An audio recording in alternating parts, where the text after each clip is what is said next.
So I would love to know about your childhood. And, what was the model like? What did you learn about love and relationships growing up? So my parents got divorced when I was 5. Okay. And that was traumatic for me in many ways. But what I really learned is that love is fickle. Love is fickle. And it's got an end date. It was a non-traditional split between my parents, and that my father wanted custody and got it. And then my father bounced from relationship to relationship. And we had a couple of live-ins. So again, he continued to basically solidify that belief that love was fickle and with an end date. Can you share a little bit about that experience for you? So my family, we were living in New Orleans. Everything really kind of seemed to be good in my parents' relationship. And then one day when I was 5, my brother and my dad and I came back into the house, and bam, everything was gone, or half the stuff in the house was gone. That was the first inclination I had that there may have been a problem in my parents' relationship. What was the feeling? What do you remember what the reaction was? My recollection is actually saying the words, "Oh my God, we've been robbed." And my dad said, "No, your mother has left, and she's left this note for you and your brother." So from that, I took that, love had an end date. Yeah, so you can't ever fully buy in because the surprise of it's over, right? Absolutely. Is kind of what you're emotionally prepared for at any moment. Absolutely. Okay. I'm always looking for and preparing for when it's going to end, as opposed to fully engaging myself in that relationship. What did you learn about relationships, I guess, from your dad? I think that because my dad really started to kind of date a lot, and then maybe the next year or so, he moved in with another woman and her son before my dad's relationship and Mary Kay, that was her name, they broke up. And so it was another massive shift. But again, I have no recall about fights or discord in that relationship. Okay. So it was, again, it's just boom, it's over. Because you can't have a trusting, loving relationship because the woman's going to leave and end it. Wow, right. So I was always looking for it. Always looking for the woman to just end, to go, to leave me. Like you said, for you, love was temporary. Fickle. Fickle. So from there, he dated a couple of times again, and then ultimately met Sunshine. Sunshine became our stepmother. My dad married her when I was 8 or 9. Okay. I think 8.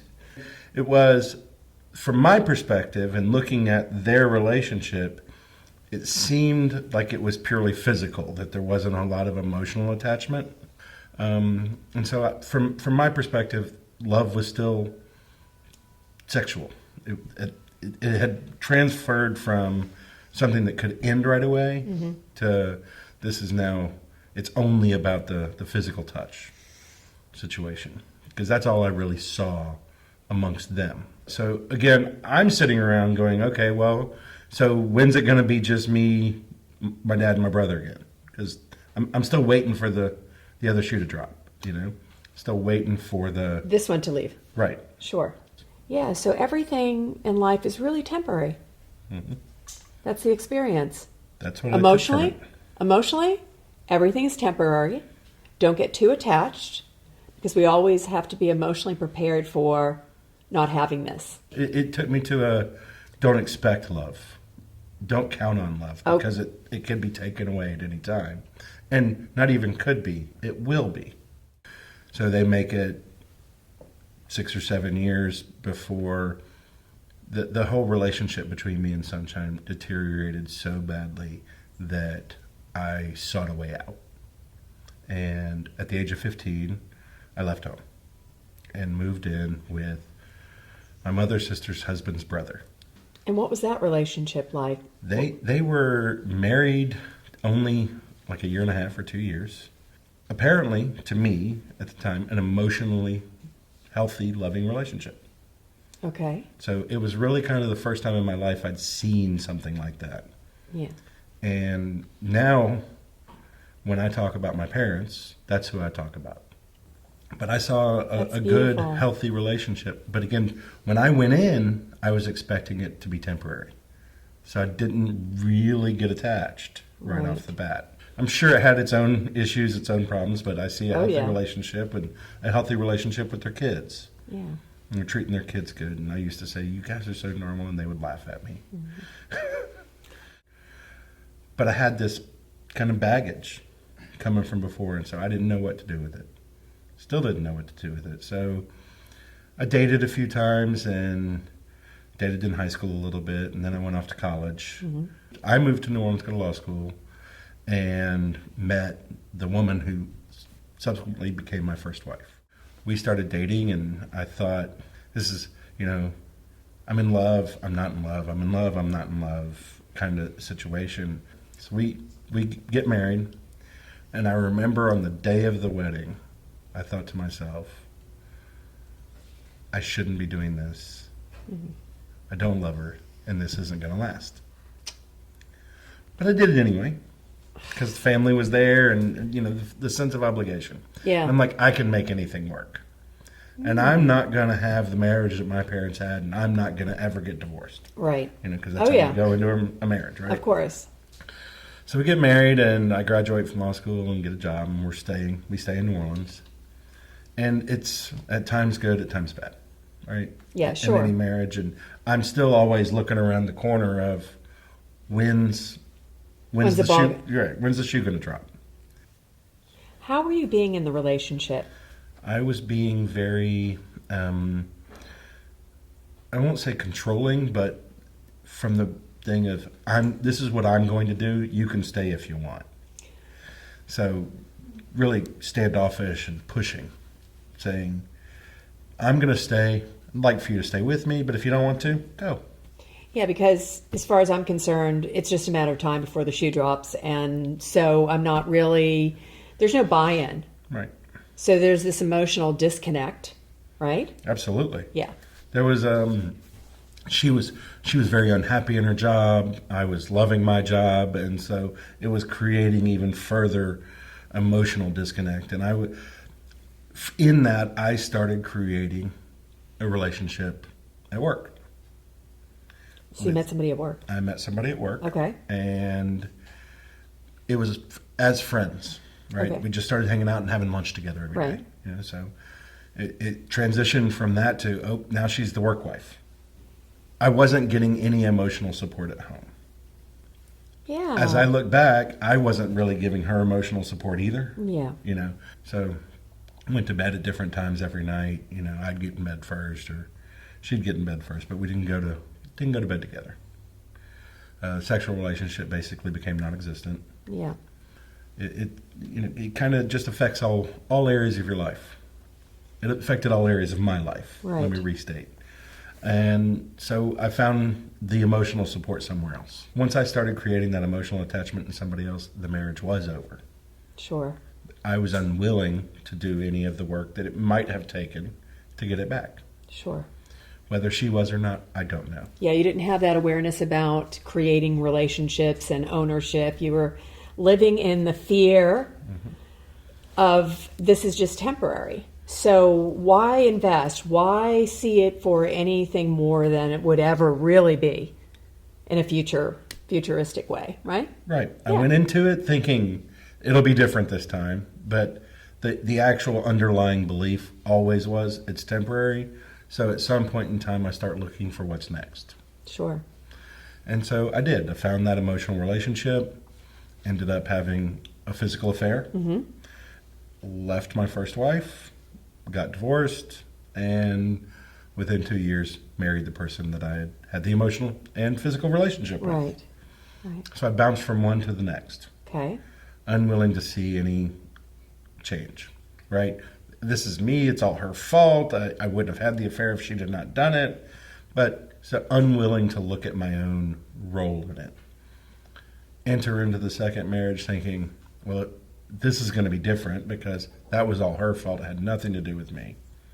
Again, with that same underlying belief of relationships are temporary. Right. Unwilling to look at anything as it relates to me. So no responsibility, Right. no ownership, None. no. And so I again create an emotional attachment with somebody at work. When I go through the second divorce is when I have the, holy crap, what did I do to cause this? The light bulb finally went off that, wow, I'm creating this chaos in my own life.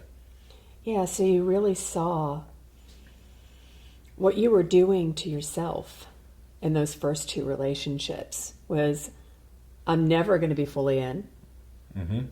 Love is temporary, it's fickle, like you said. And so there's no ownership at all. And it's all about what they're not doing. Yeah. So it's out there.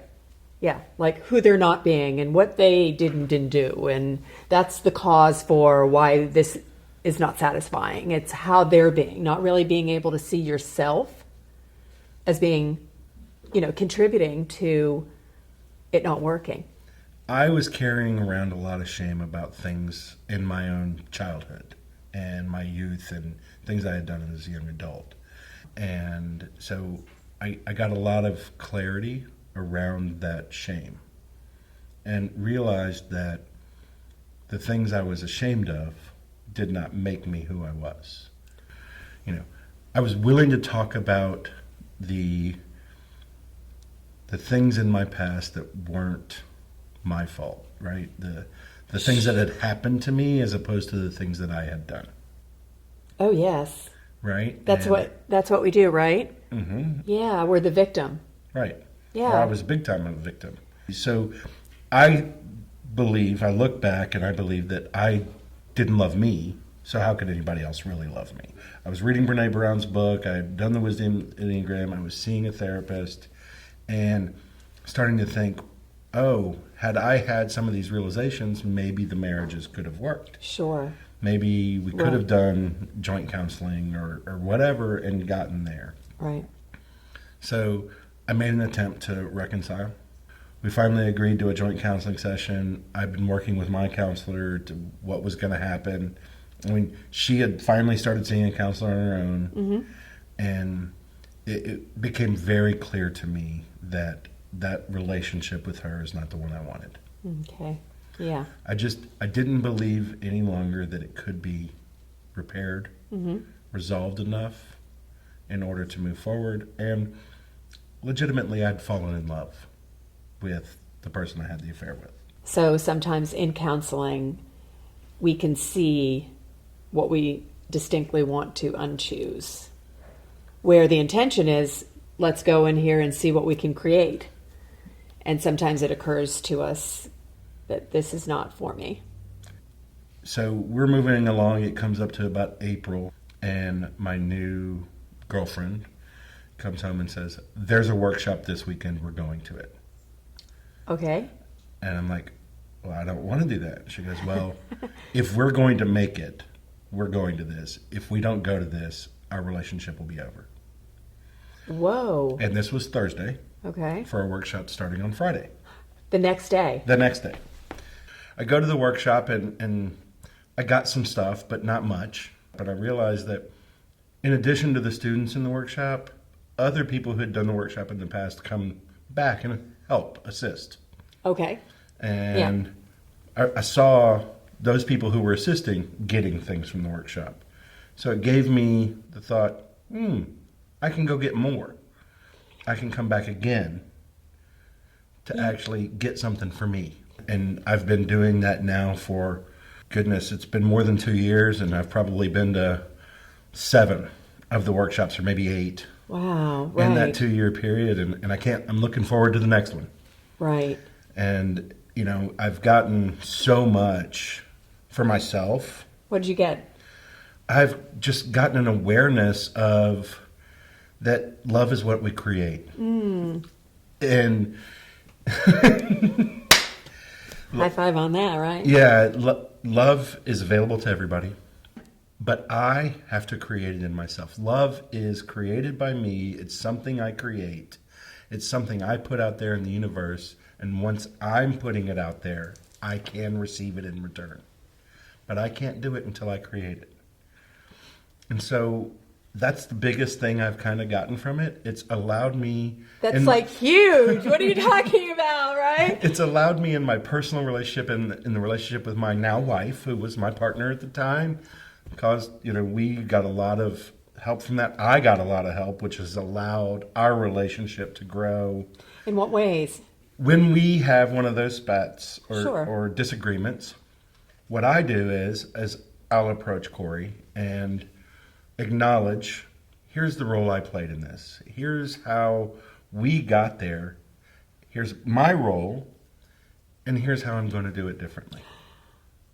That's so inspiring, right? Right. And it's something where in past relationships, I would ignore. I would never look at my own role.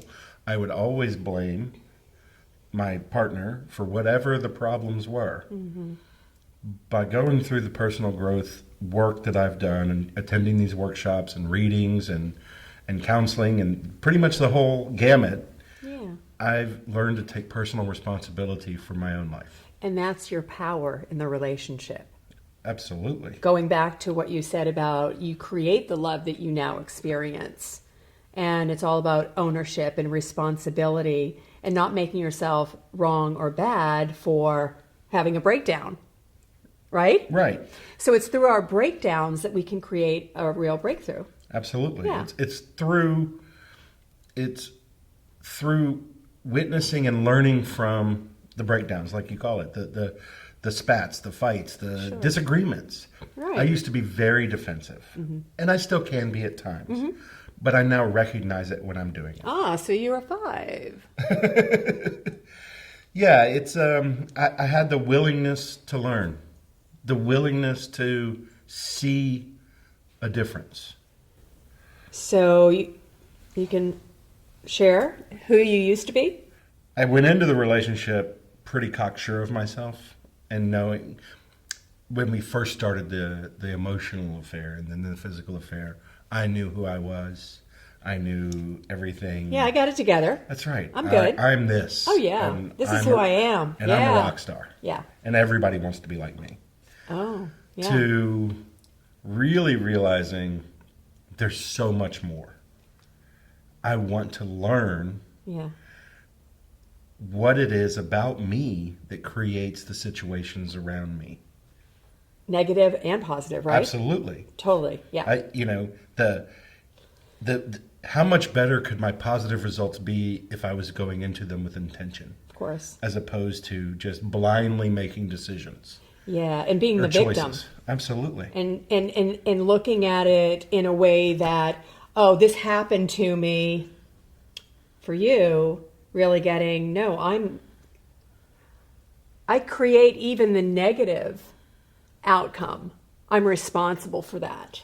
Really getting the power, how powerful that is to own it. Like, yeah, it's just how it is, right? It's the choices I've made led to this result. Yeah, so that's what 5s do. Whether the result's good or bad. Oh, absolutely. And eliminating the judgment over the result. Right. By removing the judgment over the result, I'm able to identify the choices I've made that led to the result. So powerful, right? Right. And you can learn from it, not learn from it, make new choices. I might repeat the same mistake 12 more times. Yeah. But there's no negativity in the result. Right. It's just what happened. Right. So there's no judgment. So there's no fear of looking bad that will stop you from owning what happened. It's the simplicity of it. It's just an acknowledgement. It's like, okay, so we had a breakdown and that didn't go well and this was my role and I don't make myself bad. There's no blame here. There's no, you caused that, or it's more about awareness and an experience for your partner that you own this love. This is not going to happen just on its own. And you, meaning your partner, you're so important to me that I'm going to make sure that this is the way it happens. I am going to make it work. I am committed. And letting go of all those past limiting beliefs about love being fickle, love being temporary.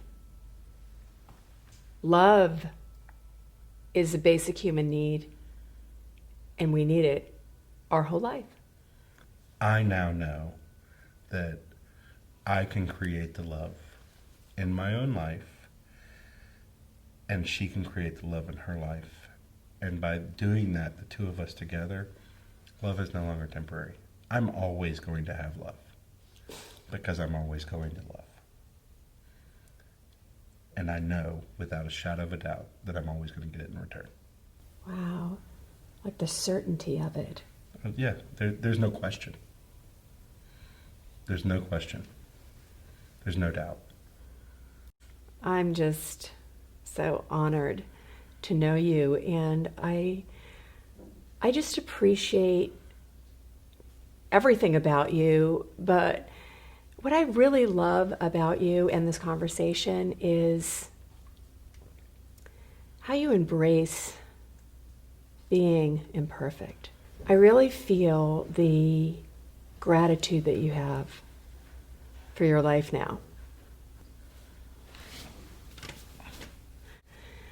I just want to let you know how much I love you and how special it is for you to be here sharing, just opening up your heart, the level of honesty and openness and authenticity, and how grateful I am for just putting it all out there, just kind of speaking about just how it is for you, and the simplicity of the idea that if we're willing to grow, if we're willing to be open, we can create the love that we've always wanted. And really there's no tips or tricks, that's it. And we have the power to have that be our experience, and how important that is. I really appreciate the opportunity to share my story and to show that it really isn't anything magic.